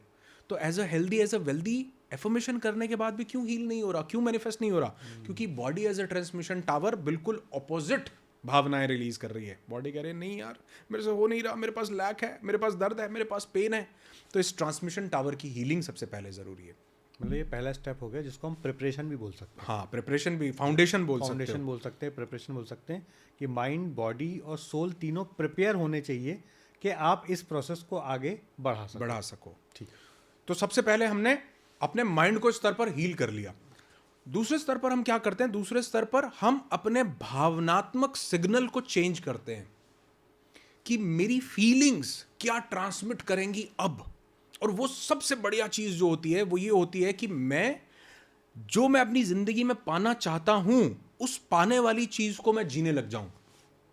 यानी मान लो मुझे है कि मेरे पास करोड़ों रुपए हों, या किसी का सपना हो सकता है कि उसकी हेल्थ अच्छी हो, या किसी का हो सकता है मेरा रिलेशनशिप बेटर हो जाए। तो ये जो हो जाए वाली चीज है ना, ये समझो हो गई, ये समझो हो गई। हो गई। यहां पर ये फील करने लगे कि ये हो चुका है, ये फील करने लगे ना, उस हो चुकी चीज को जीने लग जाएं, जीने लग जाएं। ओके, फील भी नहीं, जीने लग जाएं। जीने लग जाएं, जिसमें आपके पास थॉट भी वही हो, आपके पास फीलिंग भी वही हो, और आपके पास इमोशन भी वही हो, जीने लग जाएं। तो अब यहां पर एक लोगों का सवाल आ सकता है, वो कहेंगे कि यहां पर भी तो कॉन्ट्राडिक्शन हुआ कि मेरी करंट रियलिटी तो कुछ और है, और मैं अगर उसको जीने लग जाऊंगा तो क्या मतलब वो कॉन्ट्राडिक्शन नहीं होगा? बिल्कुल भी नहीं होगा। कैसे? अभी थोड़ी देर पहले हमने चमत्कार किया है। वो चमत्कार क्या है कि हमने अपनी बॉडी को, जो ये डाउट क्रिएट कर रही थी, जो इस द्वैत में थी कि वो सिग्नल्स तो डर के, लैक के और डेस्परेशन के रिलीज कर रही थी, जब हम उसको हील करते हैं तो ये सिग्नल्स भी हमने हील कर दिए हैं। अब मेरी बॉडी सेफ फील कर रही है। अब मेरी बॉडी डेस्परेट नहीं है, वो सरेंडर्ड है, मतलब न्यूट्रल फेस पे आ गई है। न्यूट्रल फेस पे आ गया है। और न्यूट्रल फेस मेरा क्या है? सच्चित आनंद। मेरा चित्त का स्वभाव ही आनंद है। आनंद के लिए मुझे हायर लेवल पे नहीं जाना है, मेरा न्यूट्रल लेवल ही आनंद का है। मतलब आनंद के लिए मुझे BMW की जरूरत नहीं है, मुझे आनंद के लिए बंगले की जरूरत नहीं है। आनंदित तो आदमी रोड के किनारे चाय पी के भी हो जाता है। तो आनंद तो हमेशा है आपके पास, आप रियलाइज या फील या महसूस नहीं कर पा रहे। बराबर, 100% सही। आनंद किसी चीज में नहीं है, आनंद तो उसके होने के भाव एहसास में है, एहसास में है, तृप्ति में आनंद है। तृप्ति इज द राइट वर्ड। और जैसे हम वो अपने इवेंट में भी दिखाते हैं ना चित्रेश जी, वो क्लिप दिखाते हैं, मूवी दिखाते हैं, जैसे कोई बोलता है कि एक व्यक्ति है, उसको बहुत ज्यादा प्यास लगी हुई है, मतलब उसको पानी नहीं मिला पिछले 2 दिन से 3 दिन से, तो पानी उसके लिए कैसा हो जाएगा? अमृत जैसा। मतलब उसको पानी मिल जाए तो उसकी यही इच्छा है अब की, जैसे मैनिफेस्टेशन की अगर हम बात करें, कि उस प्यासे को पानी मिल जाए तो पानी उसके लिए अमृत जैसा है। अब उसको आप पानी पिला दो 1 गिलास, उसको कैसा आनंद आएगा। 1 गिलास और पिला दो, उसको थोड़ा और आनंद आएगा। 4 गिलास और पिला दो, अब उसका आनंद जो है वो हो जाएगा, कम हो गया। और अब आप उसको बोलो कि ये 3 लीटर पानी और पीना है, नहीं पिएगा, उसको वो पानी मृत्यु जैसा लगने लगेगा, क्योंकि पानी इतना पी के पेट फटने जैसा हो जाएगा, हालत खराब हो जाएगी, हॉस्पिटल जाना पड़ेगा, वॉमिटिंग लग जाएगी। तो पानी में तृप्ति नहीं थी, उस पहले पानी के घूंट में, वो जो पहला गिलास था, उसके भाव में कि मेरी प्यास बुझ चुकी है। पानी में तृप्ति नहीं है, उसके जो उससे मुझे भाव मिल रहा है उसमें तृप्ति है। ठीक वैसे ही मुझे जीवन में कल को क्या मिलेगा, गाड़ी, बंगला, पैसा, वो तो मिल जाएगी, उसमें कुछ नहीं है। क्योंकि मैंने लाखों लोगों को और अपनी जिंदगी में भी ये चीज देखी है कि जिस चीज को हम पाना चाहते हैं ना चित्रेश जी, उसको पाने के बाद ऐसा लगता है कि हाँ ठीक है, अब ये नॉर्मल है। मतलब जिसका क्रेज इंसान को सालों सालों तक रहता है ना, जब वो चीज मिल जाती है तो मिलने के बाद वो ठीक वो पानी के गिलास जैसी होती है कि अब तृप्ति हो गई, पानी का गिलास पी लिया। अब पानी में इंपॉर्टेंस नहीं है, इस भाव में इंपॉर्टेंस है। और अगर वो भाव ही नहीं बचता, क्योंकि हमारी चेतना जो है उसका स्वभाव क्या है? सच्चित आनंद। वो किस तरफ जाना चाहती है? आनंद की तरफ। और माया जिसने हमें ये शरीर दिया, अंतःकरण दिया, मन, बुद्धि, अहंकार दिए, वो कहता है कि तुझे सुख चाहिए है, आनंद नहीं। आनंद नहीं, सुख चाहिए, सुख चाहिए, क्योंकि माया आनंद से दूर करके सुख की तरफ ले जाना चाहती है। और इंसान की जो चेतना है वो उस आनंद को अनुभव करना चाहती है। तो जब हम सुख को अनुभव करते हैं तो सुख को अनुभव करने के बाद भी आनंद तो नहीं मिलता, क्योंकि आनंद आपकी आंतरिक स्थिति है और सुख आपकी बाह्य स्थिति है। ये एक घटना है जो किसी इवेंट पे डिपेंडेंट थी। मुझे गाड़ी मिल गई, मुझे बड़ा सुख हुआ, आनंद नहीं हुआ, क्योंकि वो टेम्पररी है। सुख के साथ 3 कंडीशंस हैं। एक तो वो टेम्परेरी है, एक वो आउटर है, एक वो डिपेंडेंट है। मतलब गाड़ी मिलेगी, मैं इस पर डिपेंडेंट हूं कि मुझे मेरा सुख तब है। दूसरा आउटर है, गाड़ी बाहर है, अंदर नहीं है। तीसरा ये टेम्परेरी है, 10 दिन के बाद वो गाड़ी को मैं शायद उतना ज़्यादा इंपॉर्टेंस भी नहीं दूंगा, आनंद भी नहीं दूंगा, मुझे उससे सुख भी नहीं मिलेगा, मेरी दौड़ फिर से तो वो दौड़ जो लग जाती है ना फिर से, पता है क्यों लग रही है? ये चेतना के स्वभाव के लिए लग रही है। जो आनंद पाना चाहती है उसको आनंद नहीं मिल रहा, वो कहीं और किसी चीज़ में ढूंढ रही है, लेकिन वो ढूंढ कहाँ रही है? सिर्फ सुख में। आनंद किस में था? भाव में, चेतना के साथ चैतन्य हो जाने में। तो पानी में आनंद नहीं है, पानी में सुख है, और थोड़ी देर बाद वो पानी दुख में बदल जाता है। सुख किस में था? आनंद किस में था? प्यास की तृप्ति में। तो कल को जो मैं अपनी जिंदगी में पाना चाहता हूं, अगर मैं उसको आज जीने लग जाऊं, तो भावनात्मक स्तर पर और चेतना के स्तर पर ये आंतरिक चीज हुई, बाह्य नहीं हुई, तो मेरी तृप्ति होती है। Body as a transmission tower, अब वो सेटिस्फाइड है, अब वो ग्रैटिट्यूड से भरी हुई है, अब वो डर नहीं रही, अब उसके पास लैक नहीं है, क्योंकि जो कल को जीवन आएगा उसने उसको यहां पर जी लिया। इसके लिए जरूरत पड़ती है कि कोई हमें वो विजुअलाइजेशन प्रैक्टिस करवाए, कोई हमारी मेंटल स्टेट को चेंज करे। मतलब महाभारत में अर्जुन युद्ध के मैदान में है, श्री कृष्ण ने गीता के 18 अध्याय खत्म कर दिए, उसके बाद अर्जुन फिर भी नहीं समझ रहा है, तो वो उसको बोलते हैं अब एक्सपीरियंस कर, अब देख कि तू कौन है, अब देख कि दुनिया क्या है। वो उसको मल्टीवर्स दिखा रहे हैं चित्रेश जी। जो आज हमको लगता था ना ये थ्योरीज हैं सिर्फ, मतलब आज धीरे धीरे क्वांटम इस चीज पर आ रहा है ना कि मल्टीवर्स है, बहुत सारे और भी यूनिवर्सेस हैं, और वो सब पैरेलल हैं, सब पैरेलल हैं सारे साइमल्टेनियस, और आपके 50 वर्जन उन मल्टीवर्सेस में एग्जिस्ट करते हैं। वो अर्जुन को यही तो दिखा रहे हैं, वो अर्जुन को अतल पाताल से लेकर भूतल तक सब लोक दिखा रहे हैं। वो अर्जुन को दिखा रहे हैं कि ये तू जन्म पा रहा है, ये तेरी मृत्यु हो रही है, सब जन्म मुझी में पाते हैं और लौट मुझी में आते हैं। ये देख महाभारत का रण, ये देख महाभारत का रण, और देख लाशों से सब पटा पड़ा है, और देख यहां पे सब कुछ सब घटित हो रहा है। तो वो क्या दिखा रहे हैं? उसको मल्टीवर्स दिखा रहे हैं, वो उसको सब, ये तो सब कुछ सेम टाइमलाइन पर है। तो जब श्री कृष्ण को उसको सब 18 अध्याय समझाने के बाद भी उसको समझ में नहीं आता, तो फिर वो उसको वो विजुअलाइज करवाते, बोलते आंखें बंद कर और अब देख कि तू कौन है, और देख ब्रह्मांड को कि ये चल क्या रहा है। जो तुझे लग रहा है कि ये कल को होगा, ये हो चुका है, ये सब मर चुके हैं ऑलरेडी, इनको देख यहां पे। तो वो उनको एक्सपीरियंस करता है, तो तब उसको जाकर के समझ आती है उसकी चेतना को कि मैं तो सिर्फ एक निमित्त मात्र हूं, बल्कि मुझे इस चेतना को, प्रकृति को और पुरुष को कॉम्बाइन करके इस जीवन को जीना है। तो ठीक यही, जब एक व्यक्ति ये समझ जाता है कि जो मेरे जीवन में कल को होने वाला है, जिसको मैं पाना चाहता हूं, वो सब कुछ एक पॉसिबिलिटी, प्रोबेबिलिटी के रूप में मौजूद है। और ये क्वांटम फील्ड का सबसे बड़ा लॉ है, लॉ ऑफ प्रोबेबिलिटी इसको बोला जाता है, कि आप जो भी पाना चाहते हो वो संभावनाओं रूप में मल्टीवर्स में मौजूद है ऑलरेडी। आपका वो सेल्फ जिसको आप कहीं ना कहीं यहां देख पा रहे हो, वो किसी ना किसी एनर्जी रूप में किसी ना किसी जगह पर मौजूद है। आपको उसको पाना नहीं है, आपको वो हो जाना है। This is called doing, having, being से बीइंग, हैविंग और डूइंग। आपको वो हो जाना है। क्वांटम फील्ड आपको आपके होने का इंतजार नहीं कर रहा है, उसके साथ जुड़ने का, उसके साथ अलाइन होने का इंतजार कर रहा है।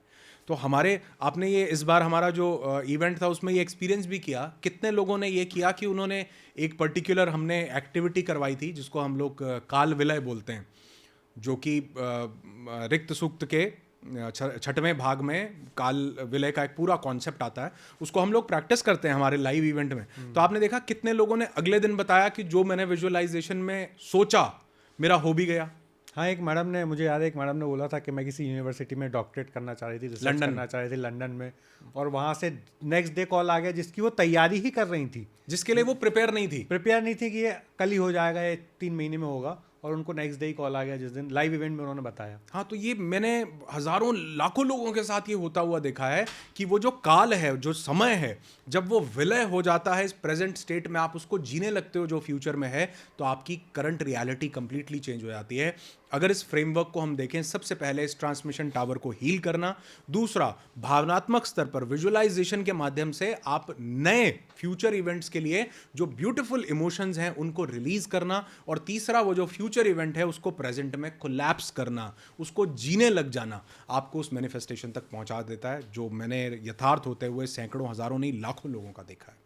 बहुत बढ़िया सर। मतलब एक हो गया प्रिपरेशन का पार्ट, दूसरा हो गया विजुअलाइजेशन का पार्ट, और तीसरा हो गया कि चाहे वो आपके जीवन में आया हो या ना आया हो, आप महसूस करने लगो, उस भाव में आ जाओ कि वो सब कुछ आपके पास है, प्रेजेंट में आ जाओ। चेतना उस जीवन को जीने लगे, पुरुष उस प्रकृति के साथ जुड़ जाए जो यहाँ पर चल रही है उस समय, और आपका माइंड इमेजिनेशन और रियलिटी में फर्क नहीं करता, इसलिए उसको लगता है कि ये बिल्कुल यथार्थ सत्य है, यही जीवन है, इसी को मैं जी रहा हूँ, यही मेरी रियलिटी है। और जब आप वो हो जाते हो तो क्वांटम फील्ड वही सिग्नल लेने लगता है कि तुम तो हो, और तुमको वो बीइंग से हैविंग और हैविंग से डूइंग तक का रास्ता खोल देता है। ग्रेट, बहुत बढ़िया सर, मज़ा आ गया। मतलब बहुत सारे कॉन्सेप्ट मेरी भी क्लियर हो गए। तो अनुराग जी, आपके खुद के व्यक्तिगत जीवन में क्या कोई ऐसा इंसिडेंट हुआ कि जब आपको इसका रियल पावर, मैनिफेस्टेशन का रियल पावर या रियल प्रोसेस आपने भी आइस ब्रेक किया, आपने भी क्रैक किया कि यार ये तो एकदम अद्भुत है? हाँ चित्रेश जी, बिल्कुल हुआ, और मैंने इसी फ्रेमवर्क को यूज़ किया जिसको आज मैं लोगों के साथ भी शेयर करता हूँ, और मैं इवेंट्स में उनको ये प्रैक्टिस भी करवाता हूँ।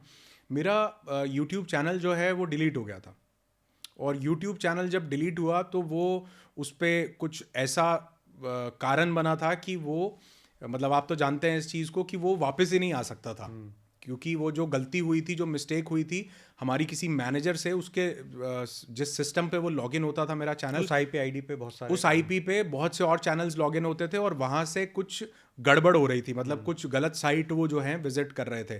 तो वो जो 10 चैनल उनके उस सिस्टम पे लॉगिन होते थे, 10 के 10 चैनल्स जो हैं वो बंद हो गए, और उनमें से 9 चैनल्स आज तक भी नहीं आए हैं। सिर्फ एक इकलौता मेरा चैनल था, तो वो आने की संभावना भी नहीं थी। लेकिन मैं हमेशा से वेलनेस को लेके, एंशिएंट इंडियन हीलिंग साइंसेस को लेके, अद्वैत को लेके, मैं इन सब के ऊपर बात करना चाहता था, जो मैं कर नहीं पा रहा था, जो कारण आप सब जानते हैं, और मैंने बहुत से पॉडकास्ट में शेयर भी किया है। जब वो चैनल डिलीट हुआ तो मैंने ये जीने लगा कि मेरा चैनल जो है वो वापस आ चुका है, और उस पर मैं ये कंटेंट अपलोड कर रहा हूं, और लोगों की लाइफ में उससे क्या चेंजेस आ रहे हैं उसको मैं प्रेजेंट में जीने लगा। और बाकायदा मैंने एक नोटबुक में, मैंने आपको दिखाई भी है कई बार, उसमें मैंने लिखा भी कि मेरा चैनल वापस आ चुका है, मैं उस पर ये कंटेंट अपलोड कर रहा हूं, और इसके लिए मैं ब्रह्मांड का बहुत बहुत धन्यवाद करता हूं, यूनिवर्स का थैंक यू करता हूं। नीचे मेरे सिग्नेचर हैं, और मैंने साइन किया इस क्वांटम फील्ड। तो वो लिखने से नहीं हुआ, ऐसा किसी को लगे कि मैं भी लिखने लगा, लिखने से नहीं हुआ, वो जो रियलिटी थी फ्यूचर की, उसको मैं जीने लगा प्रेजेंट में, और मैं काम भी ऐसे करने लगा। तो as a transmission tower Chitresh ji, आप ये देखो, बहुत इंपॉर्टेंट है कि हम उस चीज को महसूस करने लगे। जैसे आप मान लो कोई व्यक्ति है और वो, उसको हेल्थ का चैलेंज है, या कोई है उसको वेल्थ का चैलेंज है, पैसे का, रिलेशनशिप, किसी भी चीज का चैलेंज है, तो मैं उनसे अपने इवेंट में एक सवाल पूछता हूं कि मान लो अगर आपकी ये सेहत ठीक हो गई तो क्या करोगे, कैसा महसूस करोगे, बात कैसे करोगे, चेहरे पर स्माइल कैसी होगी, कंधे कैसे होंगे, आपकी बॉडी कैसा फील कर रही होगी। तो उनकी ये 6 की 6 चीजें ना बिल्कुल बदल जाती हैं। स्माइल तो ऐसी होगी, बॉडी ऐसी हो जाएगी, मैं महसूस कर रहा हूँ, मैं थैंक यू बोल रहा हूँ, ग्रैटिट्यूड कर रहा हूँ। तो मैं बोलता हूँ बस यही ब्रेक, यही क्रैक करना है। ये जो आप सोच रहे हो ना कि कल को ऐसा हो जाएगा, डूइंग होगी, फिर मैं हैविंग, ये इमोशंस को पालूंगा, इन सबको बीइंग में कन्वर्ट कर दो, इस सबको अभी जीने लग जाओ। तो मैं वो जीने लग गया चित्रेश जी। कुछ ही दिन के बाद मैं देखता हूं कि चैनल वापस आया, और न सिर्फ वापस आया बल्कि वो वापस ऐसा आया कि मैं जो करना चाहता था मैं वो कर, यानी मैं अगर बीइंग हुआ, मैं पहले वेलनेस का कंटेंट डालना चाहता था, मैं होलिस्टिक अप्रोच की तरफ जाना चाहता था, लेकिन मैं कितना भी प्रयास करने से, डूइंग डूइंग डूइंग डूइंग करने से मैं वो नहीं कर पा रहा था। लेकिन जैसे ही मेरा बीइंग उसको स्वीकारता है तो मेरे पास वो सब हैविंग भी होने लगता है, और मेरी क्रिया, मेरा कर्म भी उसी दिशा में जाने लगता है, डूइंग भी वही होने लगता है, तो मैं कंटेंट भी वही बनाने लगता हूं। वो चैनल वापस आया, वापस आने के बाद मैंने देखा कि मैं उस स्टेट को महसूस करता था जिस कारण ये चैनल भी आया, और मैं वो डूइंग भी करने लगा, मैं वो कंटेंट भी अपलोड करने लगा, और उसको लाखों लोग पसंद करने लगे। और आप आज देखते हो हज़ारों लाखों लोग, उनके जीवन में बदलाव आता है। तो मैं, ऐसा नहीं कि मैं लेके आया, मैं तो एक टूल बना, मैं तो निमित्त मात्र बना, लेकिन मैं उस दिशा में आगे बढ़ने लगा। और जो जो मैंने सपने के सपने में भी नहीं सोचा था, सपने के सपने में भी नहीं, आज वो मैं देखता हूँ कि वो सब कुछ पॉसिबल हो पाता है सिर्फ इस एक कारण से। और ये मैं, मेरा हफ्ते 10 दिन में ये ज़रूर प्रैक्टिस है कि मैं वो काल विलय ज़रूर करता हूँ, कि मैं वो जो फ्यूचर टाइमलाइन है उसको मैं प्रेजेंट में ला करके, पास्ट के ब्यूटीफुल इमोशंस के साथ प्रेजेंट टाइमलाइन में ला के मिक्स करता हूँ, विलय करता हूँ, और मैं देखता हूँ कि मैं वो जी रहा हूँ, उस रियलिटी को एक्सपीरियंस कर रहा हूँ। उसके बाद मैं ग्रैटिट्यूड करता हूँ, आभार करता हूँ, और देखता हूँ कि आप देखो पिछले 1-1.5 साल में हमने ये जो यात्रा तय की, सबका कंट्रीब्यूशन बहुत रहा, लेकिन मुझे लगता है कि कहीं ना कहीं वो जो माइंड में विचारों में चीज़ें थी उन्होंने यथार्थ रूप लेना शुरू किया, क्योंकि मैंने काल विलय किया, उस फ्यूचर को प्रेजेंट में लाया, उसको जीने लगा। और मेरी ज़िंदगी में ये एक नहीं, ऐसे 50 एग्जाम्पल्स हैं जिनको मैंने यथार्थ किया है। लोग इसको प्रैक्टिस करें, और मैंने इसका फ्रेमवर्क भी आपको दिया है, बहुत ईजिली आप कर सकते हो और अपने जीवन में बदलाव स्वयं देख सकते हो। कितनी टेक्निक्स करने के बाद भी, जो एफर्मेशंस करने के बाद भी, विजुअलाइजेशन करने के बाद भी, कुछ 369 करने के बाद भी अगर कुछ नहीं बदल रहा है तो इसे एक फ्रेमवर्क को अपना के देखें, कैसे लाइफ नहीं बदलती है। बहुत बढ़िया, ब्यूटीफुल अनुराग जी। वैसे मैंने लास्ट पॉडकास्ट में भी ये सवाल पूछा था किसी दूसरे कॉन्टेक्स्ट में, इस बार फिर से पूछना चाहता हूँ। ग्रेटिट्यूड का और इनर साइलेंस का, दोनों का मैनिफेस्टेशन में क्या रोल होता है, और कैसे इन दोनों के माध्यम से लोग अपने मैनिफेस्टेशन को और सरल बना सकते हैं? बहुत खूबसूरत प्रश्न है चित्रेश जी। और आप देखो कि मैं अक्सर ये बात बोलता हूँ कि मैंने वो सब कुछ तब नहीं पाया जब मैं उन्हें पाना चाहता था, मैंने वो सब कुछ तब पाया जब मैंने पाने की दौड़ ही छोड़ दी। जब मैं पाना चाहता था तब मैं पा नहीं रहा था, जब मैंने सरेंडर कर दिया, मैंने दौड़ ही छोड़ दी। दौड़ क्यों छोड़ दी, उसका दूसरा आपका जो पॉइंट है उसका वो कारण है ग्रैटिट्यूड। जब तक मैं पाना चाह रहा था तब तक मैं शुक्राने में नहीं था, तब तक मैं आभार में नहीं था, तब तक मैं कंप्लेंट में था कि मैं पाना चाह रहा हूं और मेरे पास अभी है नहीं, मेरी करंट की स्टेट लैक की है, डर की है, डेस्परेशन की है। लेकिन जब मैंने अपना फोकस शिफ्ट किया कि मेरी करंट में क्या क्या चीज है जो मेरे पास अच्छी है, मैंने शुक्र अदा करना शुरू किया। इस शरीर का, इन सांसों का, एक एक ऑर्गन का, अच्छे लोगों का, परिवार का, दोस्तों का, हर एक चीज का जो मेरे जीवन में, जब मैंने शुक्र अदा करना शुरू किया, ग्रैटिट्यूड करना शुरू किया, तो मेरी करंट स्टेट क्या हो गई? वैसे ही हो गई जैसे हम चाहते थे, जो हम अचीव करना चाहते थे, हैप्पीनेस की, ब्लिस की। क्योंकि जब आप आभार व्यक्त करते हैं तो आभार किस चीज का व्यक्त करते हैं? जो आपके पास ऑलरेडी है। तो जो मेरे पास नहीं भी था, मुझे लगा कि क्वांटम की एक बहुत बड़ी खूबसूरत चीज जो मुझे मिली थी वो था कि क्वांटम फील्ड में लॉ ऑफ पॉसिबिलिटीज होती, लॉ ऑफ पॉसिबिलिटी से क्वांटम फील्ड गवर्न होती है। ये क्या बोलता है लॉ? कि आप जो पाना चाहते हो वो संभावना रूप में यूनिवर्स में विद्यमान है। ऑब्जर्वर उसको कोलैप्स करता है, मैटर, यानी ऑब्जर्वर उस वेव को मैटर में कन्वर्ट करता है, कोलैप्स करता है। मतलब आप में इतनी क्षमता है कि आप उस चीज को कन्वर्ट कर सकते हो, वो ऑलरेडी है। आप उसके साथ सिर्फ अलाइन होते हो जाए बस। मतलब कई बार लोग ये भी समझते हैं चित्रेश जी, एक ऑब्जर्वर इफेक्ट से, कि अगर ऑब्जर्वर किसी चीज को ऑब्जर्व करेगा तो वो एनर्जी को मैटर में कोलैप्स कर देगा। वो एनर्जी को मैटर में प्रिसीव तो करेगा लेकिन वो उसे चेंज नहीं करेगा। कई लोग ये एग्जाम्पल भी देते हैं कि ऑब्जर्व करने से, किसी भी चीज को अगर आप ऑब्जर्व करते हो तो वो प्रेजेंट रियलिटी में चेंज हो जाता है। चेंज नहीं होता है। ऑब्जर्वर इफेक्ट आपने भी पढ़ा है, मैंने भी पढ़ा है, और लोगों ने भी समझा होगा इसको। ऑब्जर्वर इफेक्ट में जो वेव चल रही है उसको ऑब्जर्वर सिर्फ कोलैप्स कर रहा है, चेंज नहीं कर रहा। लोगों के दिमाग में गलत चीज है कि मैं किसी भी चीज एनर्जी से मैटर बना रहा है, पर क्या बना रहा है वो नहीं, वो बदल नहीं रहा। मतलब जो एनर्जी प्रवाहित हो रही है उसी को मैटर में कन्वर्ट कर रहा है। वो उसको चेंज करके, मतलब 10 रुपए को 1 करोड़ रुपया नहीं बना रहा है।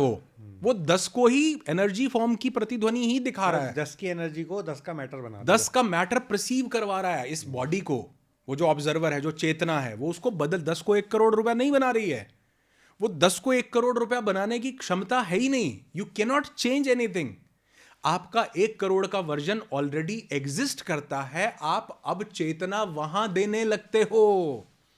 चेंज नहीं कर रहे कुछ, आप अलाइन कर रहे हो। अब 10 रुपए की जगह नहीं, अब 1 करोड़ रुपए के साथ आप अलाइन कर रहे हो।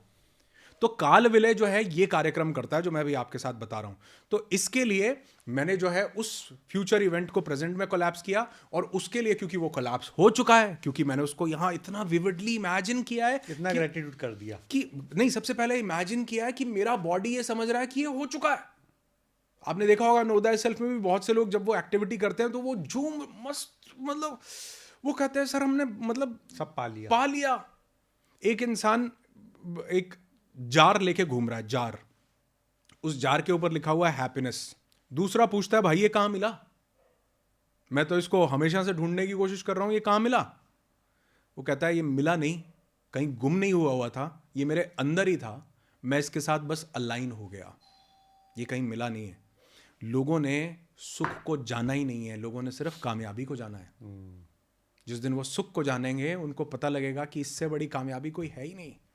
और वो कब होती है? जब आप आभार व्यक्त करते हो। आभार व्यक्त करना, ग्रैटिट्यूड से बड़ा इमोशन धरती पे कोई नहीं है। तो मैं कहता हूं वो विजुअलाइजेशन के बाद, पहले नहीं, विजुअलाइजेशन के बाद आपने जब फ्यूचर इवेंट को जी लिया, उसका आभार करो क्योंकि आपने उसको जी लिया। जैसा आप भविष्य में रियल में बॉडी से जियोगे, वैसा ही आपने उसको माइंड से जी लिया और आपकी बॉडी को ये पता ही नहीं लग रहा कि ये फ्यूचर है, उसको लग रहा है ये रियल है। इतना गहरा। जब आपके माइंड की जो ब्रेन वेव्स की स्टेट है ना, बीटा, बीटा से अल्फा, अल्फा से थीटा, थीटा से डेल्टा, हमने कई बार विजुअलाइज किया है, लेकिन हम डीप अल्फा से नीचे थीटा में गए नहीं है, जहां हमारा ब्रेन सरेंडर कर दे, जहां हमारा ब्रेन सजेस्टेबल हो जाए। नहीं तो वो क्वेश्चंस करता रहता है, वो थिंकिंग लॉजिक्स लगाता रहता है। तो बहुत से लोग विजुअलाइजेशन करते भी हैं, लेकिन वो बीटा से नीचे जा ही नहीं पाते। तो अगर ब्रेन की वो स्टेट ही ट्रिगर नहीं हुई, जिसमें वो गेट ही नहीं खुला एंट्री का, थीटा का, जहां पर कि आपकी बॉडी उसको रियल मान सके, जिसको रियल हिप्नोसिस बोलते हैं, तो जब वो गेट ट्रिगर करता है विजुअलाइजेशन, उसके बाद आप आभार व्यक्त करते हैं, ग्रैटिट्यूड करते हैं उस चीज़ का जो आप भावनात्मक स्तर पर पा चुके हैं। आपकी बॉडी उसको महसूस कर रही है। जब आप ये छोटा सा प्रोसेस करते हैं तो आप उस पल को जीने लग जाते हैं। और यूनिवर्स को क्या सिग्नल मिलता है? अब लैक का नहीं, अब डेस्परेशन का नहीं, अब डर का नहीं। उसको लग रहा है ये तो आभार कर रहा है। किस चीज़ का? ये कुछ पा चुका है। क्या सिग्नल है उसका? एक्स सिग्नल है। तो यानी इसका जीवन एक्स फ्रीक्वेंसी पर रेजोनेट होता है। अब इसके जीवन में एक्स फ्रीक्वेंसी का प्रवाह करने दो, चलने दो, चलना पड़ेगा। तो ग्रैटिट्यूड इतनी पावरफुल चीज़ है, लेकिन अक्सर लोग ये गलती करते हैं कि वो ट्रांसमिशन टावर की फ्रीक्वेंसी बदली नहीं, अपना इंटेंशन चेंज नहीं किया, बॉडी का जो सेफ्टी बटन था कि हमारा शरीर सेफ महसूस करे, वो सेफ्टी बटन ऑन नहीं किया, यानी क्लिनजिंग नहीं की, और फिर हम वो सब मैनिफेस्ट कर रहे हैं तो वो डूइंग डूइंग डूइंग हो जाता है, बीइंग बीइंग बीइंग नहीं होता। तो इसके लिए बहुत ज़रूरी है वो क्लिनजिंग, क्लिनजिंग के बाद विजुअलाइजेशन, विजुअलाइजेशन के बाद वो फ्यूचर रियलिटी को प्रेजेंट में कोलैप्स करना, उस मोमेंट को जीना और ग्रैटिट्यूड करना। अगर कोई ये करे उसकी लाइफ बदल सकती है। बहुत बढ़िया। मतलब अनुराग जी, मैं ये समझाऊँ कि ग्रेटिट्यूड भी मैकेनिकल नहीं करना है। ग्रेटिट्यूड भी आपको मानसिक चित्त चेतना कॉन्शियसनेस के स्तर पे जाके करना है ना? कई लोग हमारे पास इवेंट में जब ग्रैटिट्यूड कर रहे होते हैं ना, तो वो कहते हैं कि सर मुझे ऐसा लग रहा है कि मैं ये कर ही नहीं रहा हूँ, मुझे ऐसा लगता है कि मैं सिर्फ ग्रैटिट्यूड को अनुभव कर रहा हूँ, कोई और कर रहा है, मैं इसको अनुभव कर रहा हूँ बस, कि ग्रैटिट्यूड हो ही जा रहा है, मैकेनिकल नहीं है। मुझे बहुत अच्छे से याद है वो जो यूएसए से जीएस पाजी की वाइफ आई थी, तो आपने बोला था उनको, जब लिखने के लिए बोला तो उन्होंने बोला मेरे पास कुछ लिखने है ही नहीं, और फिर बाद में वो भाव में आके लिखती जा रही थी। उसके बाद वो जो आनंदित हुई, वो नेक्स्ट लेवल की चीज़ें हुई थी। क्योंकि जब तक हम कर रहे हैं तब तक हम इस बॉडी को मैटर टू मैटर ट्रेवल करवा रहे हैं कि मैं कर रहा हूं, करता हूं, मैं डूइंग में हूं अभी भी। अगर लोग इस कॉन्सेप्ट को नहीं समझे, मुझे डूइंग में नहीं रहना, मुझे बीइंग में रहना है, कि मेरी स्वतः ही मेरे आप से ये होने लगे, मेरी चेतना सिर्फ इसको एक्सपीरियंस करे। मैं उस फ्लो में बहता जा रहा हूँ, थीटा की स्टेट में हूँ, मेरा शरीर उस फ्यूचर इवेंट को जी रहा है और बहता जा रहा है फ्लो में, और चेतना एक्सपीरियंस कर रही है कि तुम्हारे पास सब कुछ है और तुम उसके लिए ग्रेटफुल हो। जब वो ये एक्सपीरियंस करती है तो वो यथार्थ रूप में जीवन में आने लगता है। बहुत बढ़िया, ब्यूटीफुल। अनुराग जी, दूसरा जो मेरा इसी का पार्ट था कि इनर साइलेंस का, अंदर की शांति का बाहर के आउटकम्स में क्या रोल होता है, और उसका लॉ ऑफ अट्रैक्शन में या मैनिफेस्टेशन में कैसे योगदान है। बहुत बढ़िया। और मैंने इसको यहाँ से शुरू किया था कि मैंने अपने जीवन में वो तब नहीं पाया जब मैं उसको पाना चाहता था, मैंने अपने जीवन में वो सब कुछ तब पाया जब मैंने पाना चाहा ही नहीं, यानी मैं खाली हो गया, यानी मेरी चेतना सिर्फ एक्सपीरियंस कर रही है उस सब को। बिल्कुल, मेरे साइलेंस का मतलब ये नहीं है कि मेरे शब्दों से मैं साइलेंस हो गया, मेरे साइलेंस का मतलब है कि हर प्रकार से मैं नथिंगनेस में, जीरो में चला गया, जिसको हमने शून्य अवस्था बोली। फिजिकल और मानसिक दोनों लेवल पे आप नथिंगनेस में, नथिंगनेस, जीरो, शून्य अवस्था। चेतना सिर्फ इस शरीर को एक्सपीरियंस कर रही है, चेतना सिर्फ जो कुछ हो रहा है उसको एक्सपीरियंस कर रही है। कर्ता का भाव यहां समाप्त हो गया कि मैं नहीं कर रहा हूं। That is real inner silence, कि मैं न तो मैं कुछ सोच रहा हूं न मैं कुछ कर रहा हूं, मैं सिर्फ हूं। और वो कब आता है? उस विजुअलाइजेशन के बाद, जब आप सिर्फ आप कुछ कर ही नहीं रहे, आप जीरो, आप सिर्फ साइलेंस में, और आपकी चेतना सिर्फ आभार को एक्सपीरियंस कर रही है, जीरो। तो आपने जितनी देर वो इस टावर ने जो भी कुछ उस विजुअलाइजेशन में ब्रॉडकास्ट किया था ना, अब आपकी चेतना सिर्फ उसको एक्सपीरियंस कर रही है, एम्पलीफाई कर रही है। तो इनर साइलेंस का रियल मतलब है कि आप कर्ता ना बचो, बल्कि दृष्टा बचो, देखने वाला बचो, जो देखे कि सब कुछ हो रहा है। जैसे मैंने इस बार इवेंट में भी मैं ये बात कर रहा था कि दिन में कम से कम एक दिन ऐसा जरूर निकाला करो जब आप ये देखो कि मैं नहीं हूं कुछ, मैं तो देखने वाला हूं। ये तो एक व्यक्ति है अनुराग नाम का, जिसकी ये मूवी चल रही है, जो हो रहा है इसके साथ हो रहा है, मैं तो सिर्फ देख रहा हूं। आपका पर्सपेक्टिव बदल जाएगा, आप इमोशन से कनेक्ट होना बंद कर दोगे, आप अलग स्तर पर वाइब्रेट करने लग जाओगे। जैसे अभी भी मेरे को गूज बम्स आ रहे हैं आपसे बात करते करते भी, और मुझे ये आभास हो रहा है कि अनुराग बात कर रहा है और मैं उसको देख रहा हूं। अनुराग बोले जा रहा है और मैं उसको देख रहा हूं। मतलब एकदम से ये आभास हो रहा है। तो दिन में एक बार ये प्रयास कि मैं नहीं हूं, मैं तो चेतना हूं, मैं मन नहीं हूं, मैं शरीर नहीं हूं, मैं बुद्धि नहीं हूं, मैं अहंकार, मेरी आइडेंटिटी नहीं हूं। मैं कौन है जो सबको एक्सपीरियंस करता है। आपका दिन भर का सिस्टम बदल जाएगा। बिल्कुल साइलेंस में आके जो कुछ हो रहा है चलने दो, और देखो कि ये इसके साथ हो रहा है एज अ बॉडी। मैं तो उसको देख रहा हूं, मैं उसको अनुभव कर रहा हूं। आंखें देख रही हैं इसकी, मैं तो उसको अनुभव कर रहा हूं। ब्यूटीफुल। तो अगर आप ये अनुभव करने लग जाते हो तो आप ऐसा महसूस करोगे। सिर्फ 5 मिनट का ये प्रयोग भी आपको 0 पॉइंट फील्ड में ले जाता है। बिल्कुल शून्यता, बिल्कुल खाली।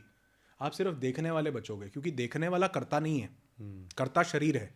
और जब आप शरीर से डिटैच होकर सिर्फ देखने वाले बनते हो तो कर्ता ही नहीं बचता, कर्ता है। आपका कुछ करने का, कुछ सोचने का, कुछ विचार करने का मन ही नहीं कर रहा। आप कह रहे हो बस मैं इसकी जिंदगी को देख रहा हूं।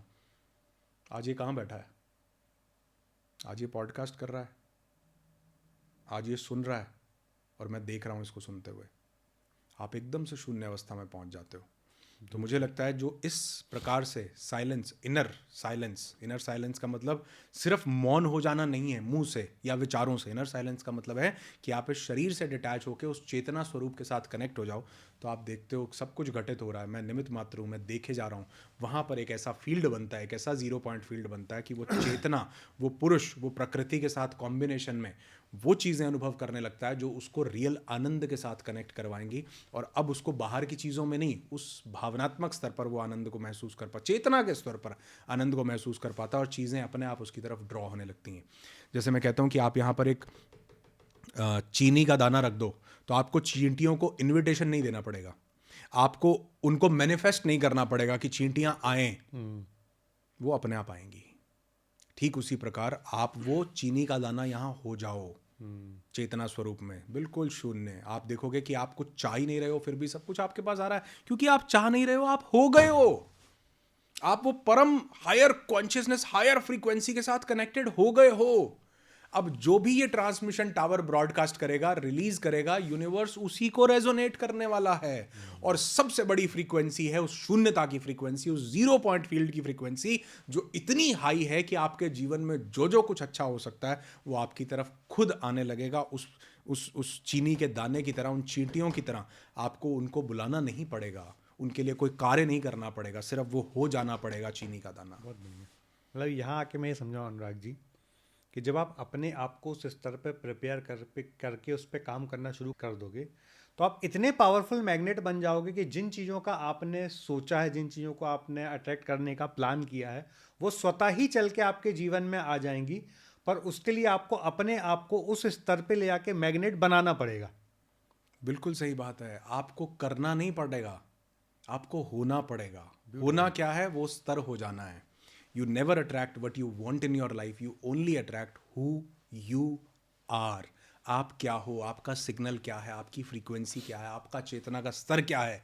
जब ये बदलता है तो आप दौड़ में नहीं दौड़ते, आप पाना नहीं चाहते हो, आपके पास लैक नहीं है, कमी नहीं है। आप तो कहते हो मैं तो पूरा सच्चित आनंद हूँ। और जिसके पास ये भाव आ गया कि मेरे पास तो है, मेरा नेक्स्ट वर्जन जो है वो यहाँ पे एग्जिस्ट करता है, बस उसके साथ अलाइन करना है मुझे, सिर्फ इतना सा काम है। कितना इजी लगता है सुनने में। लेकिन वही जिसने इमोशनल क्लेंजिंग नहीं की, वही बोलेगा यार ये बातें हैं बोलने के लिए, तुम जो बोल। एक व्यक्ति 2 अलग अलग तरह से रिस्पॉन्स देगा। जिसका चेतना का स्तर एक्सपेंडेड है वो कहेगा हाँ यार मुझे तो ये इमोशनल क्लेंजिंग करने के बाद मुझे ऐसे लग रहा है कि मैं कुछ अट्रैक्ट ही नहीं कर रहा, सब कुछ मेरी तरफ आ रहा है। और जिसने वो इमोशनल क्लेंजिंग नहीं की, वो यार ऐसे ये तो सब बोलते हैं गिमिक है, लॉ ऑफ अट्रैक्शन, ये कुछ नहीं है, ऐसे नहीं है, बात नहीं है। आप देखो, एक ही व्यक्ति दो अलग अलग प्रतिक्रियाएं दे सकता है, एक ही पुरुष एक ही चीज़ जो है दो अलग अलग चीज़ों को परसीव कर सकती है। डिपेंड करेगा कि क्या उसके अंदर से वो जो भावनात्मक स्तर पर जो क्लेंजिंग थी वो कर पाया है या नहीं कर पाया। इसीलिए मैं बोलता हूँ healing comes first, then manifestation follows.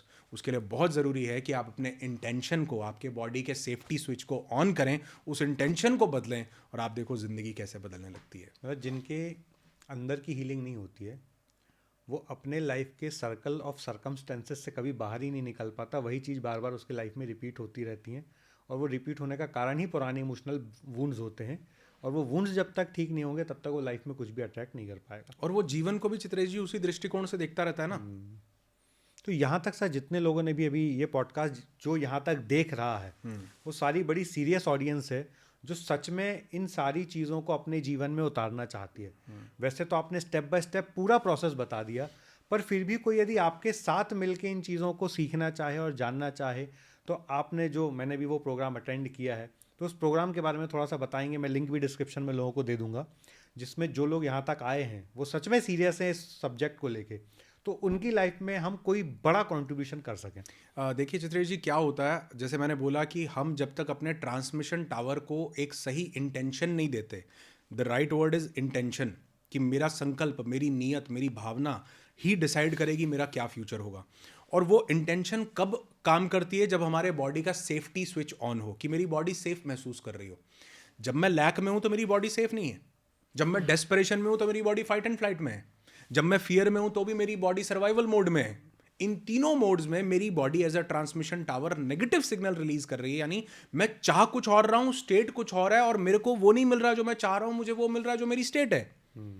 तो इसके लिए बहुत जरूरी है कि हम अपने इंटेंशन को अलाइन करें उस फ्रीक्वेंसी के साथ, जिसके लिए हम एक बहुत अमेजिंग इवेंट हम लोग करते हैं जिसका नाम है इंटेंशनल अलाइनमेंट, जिसमें हम हीलिंग पे भी फोकस करते हैं, उन इंटरनल हीलिंग पे, और हम अलाइन कैसे करना है उस फ्यूचर वर्जन के साथ, उसके ऊपर भी काम करते हैं, जहां पर हम ये जानते हैं कि वो जो हमारा इंटरनल सेल्फ है, अगर मैं उसको एक चेतना, अगर मैं उसको एक इंटेंट दे दूं तो कैसे वो उसके ऊपर टिका रह सकता है, और कैसे हम नथिंगनेस को एक्सपीरियंस कर सकते हैं, जिसको अभी आप साइलेंस बोल रहे थे, या जिसको हम जीरो पॉइंट फील्ड बोलते हैं। एक ऐसी जगह जहां शरीर है ही नहीं, एक ऐसी जगह जहां पास्ट, प्रेजेंट और फ्यूचर सब यहां मौजूद हैं, एक ऐसी जगह जहां पर मैं थीटा की स्टेट में एंटर करता हूं और जो भी मैं अपने माइंड को कमांड दे रहा होता हूं वो डायरेक्टली एंटर करती है, मेरा लॉजिकल माइंड उसमें इंटरवीन नहीं करता। मेरी बीटा की स्टेट उसमें फाइट एंड फ्लाइट को जगाती नहीं, बल्कि वो पैरासिम्पैथेटिक नर्वस सिस्टम को एक्टिवेट करती है और चेतना को, यानी कॉन्शियसनेस को एक्सपैंड करती है। तो इसके लिए हम एक इवेंट करते हैं जिसका नाम है इंटेंशनल अलाइनमेंट। 3, 3.5, 4 घंटे तक भी ये इवेंट कई बार चलता है, जिसमें हम वो मेडिटेशन भी प्रैक्टिस करते हैं, जिसमें हम वननेस को महसूस कर सकें, सरेंडर फील कर सकें और अपने इंटरनल सेल्फ को सिग्नल दे सकें, ताकि हम अपनी इंटेंशन के स्विच को, सेफ्टी के बटन को बॉडी के लिए भी और इस यूनिवर्स के लिए भी ऑन करें। तो ये 3, 3.5, 4 घंटे का एक पूरा प्रोसेस होता है जिसको हम ऑनलाइन करते हैं। तो अगर कोई उसको हमारे साथ जुड़ करके करना चाहता है तो मैं लिंक ज़रूर डिस्क्रिप्शन में दे दूँगा। ज़रूर दे दीजिए अगर कोई चाहेगा। तो हम ये रेगुलर बेसिस पर ये इवेंट होता रहता है, तो वो जो भी क्लिक करेगा उसको डेट, टाइम, सब स्केड्यूल सब पता चल जाएगा, वो रजिस्टर कर सकता है। बहुत बढ़िया अनुराग जी, बहुत बहुत आनंद आया पूरे पॉडकास्ट में, और अभी मैं चौथी सीरीज़ में चौथा भी एक पॉडकास्ट करना चाहूँगा, क्योंकि आज के मेरे कुछ क्वेश्चंस ऐसे हैं जिन क्वेश्चंस को मैं इसमें यूज़ करता तो शायद ये पॉडकास्ट अलग डायरेक्शन में चले आता। तो मैं एक बार आपके साथ पंचकोश के बारे में पूरा पॉडकास्ट करना चाहता हूँ। एक बार मैं पंचकोश का क्या रोल है मैनिफेस्टेशन में उसको थोड़ा डिटेल में समझना चाहता हूँ। एक बार 7 चक्रास का क्या रोल है मैनिफेस्टेशन में उसको मैं डिटेल में समझना चाहता हूँ। और जो आपने सांख्य दर्शन की बात की पूरे पॉडकास्ट के दौरान, मैं उस सांख्य दर्शन पे भी डिटेल जानना चाहता हूँ, क्योंकि मुझे अच्छे से ऐसा याद है कि सांख्य दर्शन के बारे में कृष्ण जी ने भी बात की है। मतलब सांख्य दर्शन कृष्ण जी के होने के पहले से, मतलब महाभारत काल के पहले से सांख्य दर्शन मौजूद है। तो इन तीनों चीज़ों का लॉ ऑफ अट्रैक्शन में या मैनिफेस्टेशन में क्या रोल है वो मैं जानना चाहता हूँ, जो मैं नेक्स्ट पॉडकास्ट में पूछूंगा, क्योंकि आज के पॉडकास्ट की बड़ी लंबी चर्चा हमारी हो गई। तो मुझे लगता है कि आपके जो व्यूअर्स हैं वो जिस चीज़ पर चाहेंगे, तो अगर वो चाहेंगे इन तीनों में से किसी भी टॉपिक पर कि उनको इस पर थोड़ा इंसाइट चाहिए, तो जितनी मेरी बुद्धि है, जितनी समझ है, उसके हिसाब से मैं जस्टिस करने की कोशिश करूँगा। तो अगर वो चाहते हैं और कमेंट करते हैं तो जिस भी टॉपिक पर, सप्तचक्र पर, सांख्य दर्शन पर, और तीसरा आपने क्या बोला, पंचकोश पर, तो जिस पर भी लोग चाहेंगे उस पर हम ज़रूर इस पर चर्चा करेंगे। तो आप अनुराग जी से इन तीनों सब्जेक्ट में से जिस भी सब्जेक्ट पे बात करना चाहते हैं, जिस भी सब्जेक्ट पे आप नॉलेज लेना चाहते हैं, जिस भी सब्जेक्ट का कंट्रीब्यूशन आपको लगता है कि आपकी लाइफ में उस पर्टिकुलर नॉलेज के आने के बाद बड़ा परिवर्तन आ सकता है, आप कमेंट बॉक्स में बताइए। और मैं एक पिंड कमेंट में जो सर ने इंटेंशनल अलाइनमेंट वाले वर्कशॉप की बात की है उसकी भी लिंक देता हूँ, क्योंकि यहाँ तक जिन्होंने भी पॉडकास्ट को देखा है they all are very serious audience, वो अपने जीवन में कुछ बड़ा परिवर्तन चाहते हैं, इसलिए पॉडकास्ट में यहाँ तक रहे। तो नेक्स्ट पॉडकास्ट जल्दी हम शूट करते हैं। अनुराग जी बहुत बहुत धन्यवाद। और आज law of attraction, manifestation, visualization, 3, 6, 9, 11, 11 इन सब चीज़ों को लेके मेरी बहुत सारी क्लैरिटी आई। तो मुझे लगता है जिसने भी पॉडकास्ट यहाँ तक देखा उनको भी बहुत क्लैरिटी आई होगी। Thank you very much Anurag ji. Thank you sir, बहुत बहुत धन्यवाद मुझे यहाँ बुलाने के लिए, कि मुझे लगता है अगर हम इतना सा भी कंट्रीब्यूट कर पाए मिल करके आपकी ऑडियंस के लिए, तो ये हमारे लिए ज़िंदगी में बहुत ब्यूटीफुल वाइब्स जो है क्रिएट करने वाला है। So thank you so much for having me.